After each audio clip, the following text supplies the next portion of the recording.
Salam əziz izləyicilərimiz.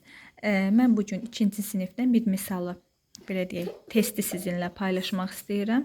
Belə bir sual verib bizə. Yarısı 7 olan ədədin 5 qatı neçədir? 5 qatı neçədir?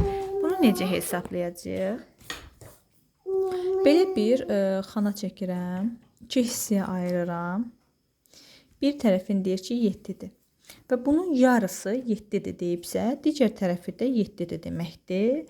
Bu da top bərabərində 7-7-dirsə 14 eləyir. 7-7, yəni hər bir tərəfi ümumi 14-dür. 14-ün də yarısı nədir? 7 və 7 bərabər sayda böləndə.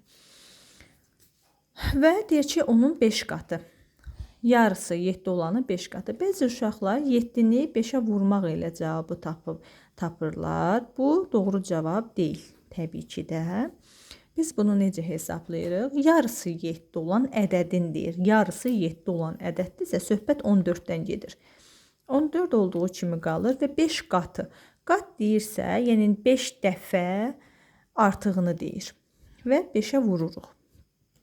Bərabərdir. Yəni 14-ü 7-nin yarısı 7 olan ədəd 14-dür. 14-ün də 5 qatı neçədir?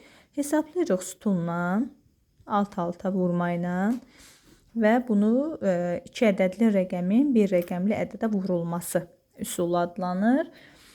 5-i vurduq 4-ə neçə elədi? 20 elədi. 20-nin sıfırını yazırıq bura. 2-ni saxlayırıq yadımızda. Yəni 2 bizim əlimizdədir. 5-i vururuq 1-ə eləyir 5. Buradakı 2-ni də gəlirik. Bu 5-in üzərinə eləyir 7. 7-ni də gətirib yazırıq 0-ın qarşısına. Eləyir cavabımız 70. Yəni 14-ü 5-ə vuranda cavabımız 70 eləyir. Yəni buradan da belə bir cavab çıxır ki, ortaya ki, yarısı 7 olan, yəni 14-ün 5 qatı 70-dir. Bu tip misalları bu cür həll eləməlisiniz. Hər hansısa sualınız yaranarsa, şərh bölməsində qeyd edə bilərsiniz.